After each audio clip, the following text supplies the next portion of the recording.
Dengan visi religius Islami, kita masyarakat kan poligami. Ya karena syariat Islam yang dimaksud oleh mereka itu kan ujungnya poligami sebenarnya. Ketika tidak ada korupsi, itu religius sebuah daerah, sebuah pemerintahan. Konkret ya? Konkret.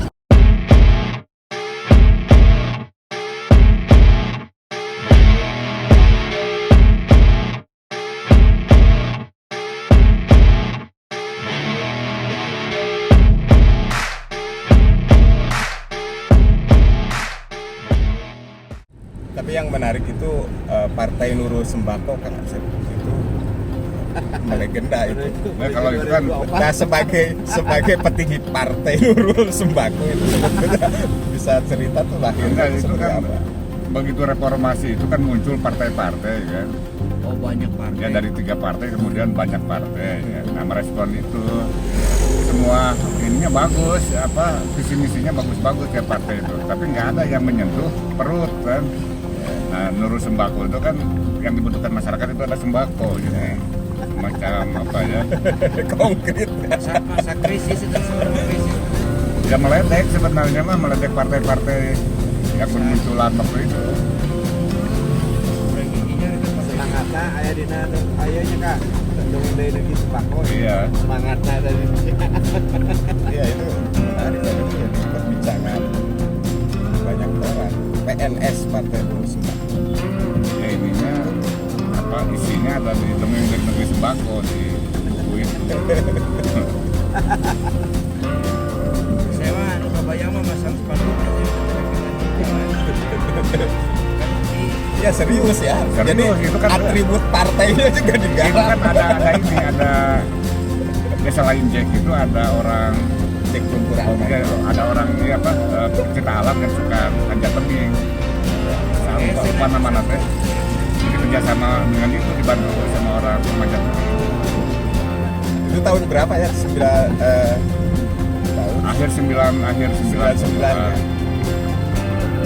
Ya pokoknya ketika pas multi partai itu kan pas multi partai masa itu aja. 99 ke sini Ya, kan. kalau yang partai itu tapi apa pergerakan itu mah kan Ya. jauh sebelumnya. Terus di penjuru kota Tasik itu kan atribut PNS juga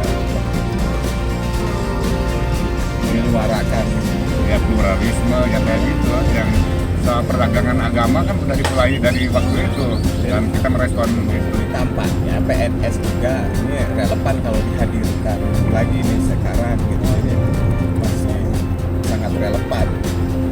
Merespon. Karena politik Jadi ketika kritis, misalnya ketika kritis sama orang-orang yang menjual agama itu kan bukan sekarang gara-gara pilpres sekarang, itu kan sudah sejak tahun 80-an sebenarnya.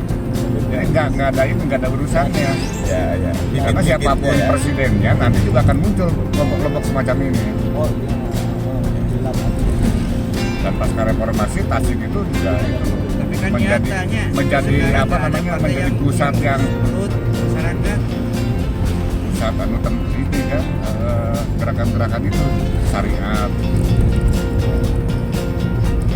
Islam. Nah, itu ketika muncul syariat Islam dari beberapa kelompok supaya di Tasik menerapkan syariat Islam, ya saya pasang spanduk waktu itu ini dengan visi religius Islami, kita masyarakat kan poligami. Ya karena syariat Islam yang dimaksud oleh mereka itu kan ujungnya poligami sebenarnya. Ketua DPR, petinggi-petinggi partai yang lokal itu juga semua poligami, termasuk bupatinya waktu itu.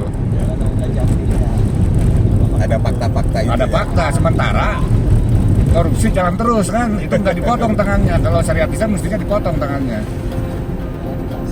Itulah kenapa ada spanduk. Kapan sudahkah kita korupsi hari ini gitu kan? oh eta mah aya na YouTube. Kata dia ini. Eta tahun 2010 eta mah na YouTube aya. Abi postingkeun keur ieu karnaval. Ya tapi masih di dalam rangka itu kan? Masih. PNS kan? Masih. Kan beda tema. Selamat pagi korupsi. Ya sebenarnya gerakan-gerakannya kan cuma nggak mengusung nama PNS, sekarang tuh lebih ke langsung aja.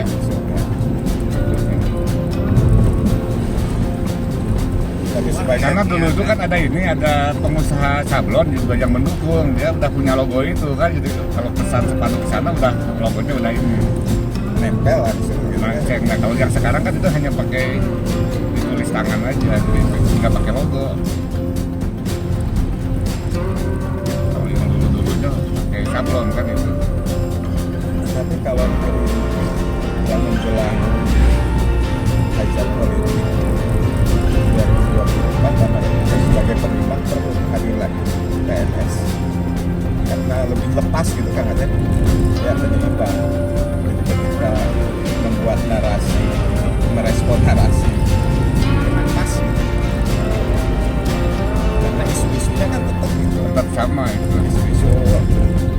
Dan orang nggak sadar ya kalau kan semakin banyak ininya pasti simpatisannya ya fasilitasi gitu. Karena kemudian diberikan lebih praktis.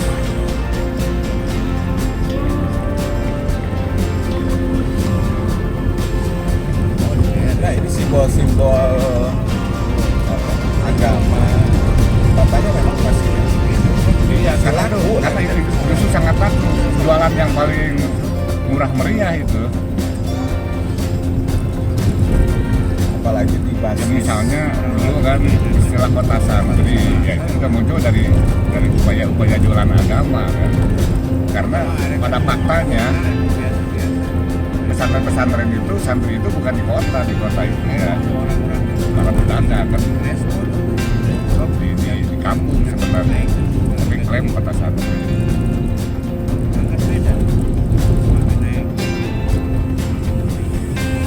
juga ya. Lalu syariat Islam kan dari ini kan. Nah sementara kan kita tahu siapa yang pertama menginginkan ide semacam itu. Itu yang orang-orang partai ya, ketika dia di partai itu ternyata nggak memperjuangkan yang lebih substansial kan, hanya itu aja, hanya bahwa dia jadi itu aja, isunya itu yang dipakai. Ketika dia jadi ya udah selesai sampai di situ kan. Jadi semacam hanya sekadar Jualan. marketnya Iya.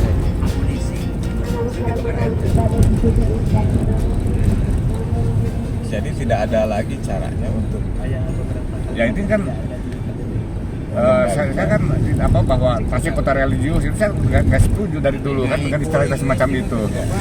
Untuk menandai sebuah daerah itu religius ya, di situ tidak ada korupsi, udah cukup, tanpa harus ada embel-embel syariat Islam, tanpa harus ada embel-embel tiap nama kantor dinas pakai bahasa Arab, tanpa itu juga ketika tidak ada korupsi itu religius sebuah daerah, sebuah pemerintahan.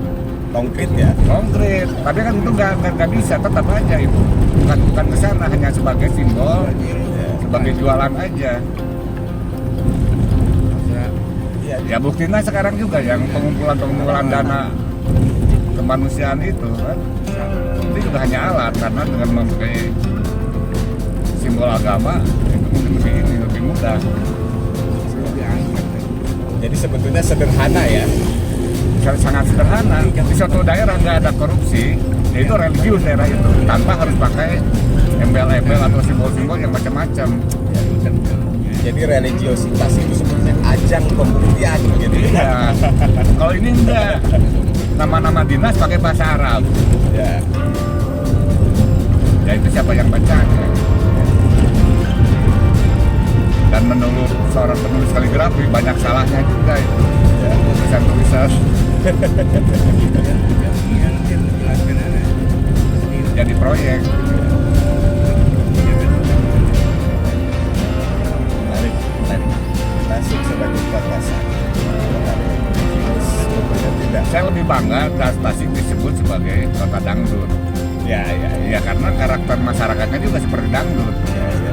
Dangdut itu ini ya, antara misalnya kesedihan dan kegembiraan itu nggak ada batasnya.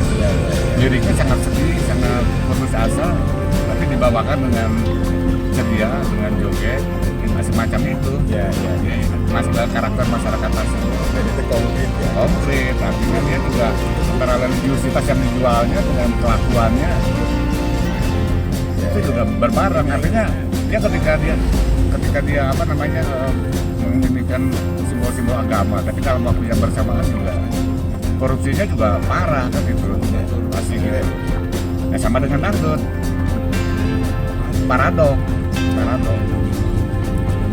Jadi lebih gitu ya, lebih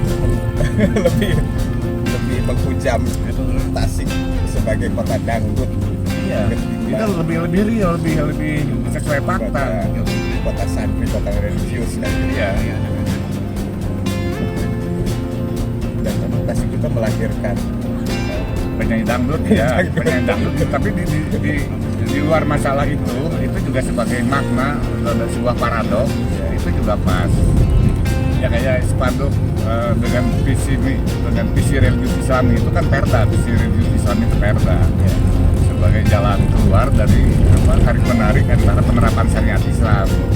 Akhirnya visi religius Islam itu perda. Nah tapi juga saya sandingkan dengan poligami.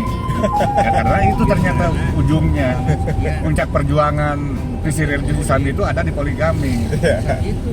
Dengan fakta bahwa bupatinya, bahwa semuanya juga poligami. Nah sementara upaya-upaya memberantas korupsi kan nggak ada.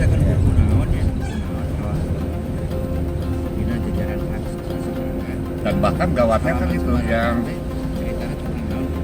hibah-hibah, dana-dana hibah terhadap yayasan segala macam itu juga banyak sekali fiktifnya. Kang Kidung sepakat, kata Kang Acep, ketimbang kota santri, kota religius lebih tepat kota dangdut. Ya ada emang gitu dan dangdut karena identitas orang irama ya ya subuhnya Ya tapi kan menurut Kang Acep tidak hanya itu. ya. Karena memang lebih real saja gambaran masyarakat itu ya seperti itu kan, Gambaran politisinya, gambaran politisinya. Elit ya, dari elit sampai ya paradok.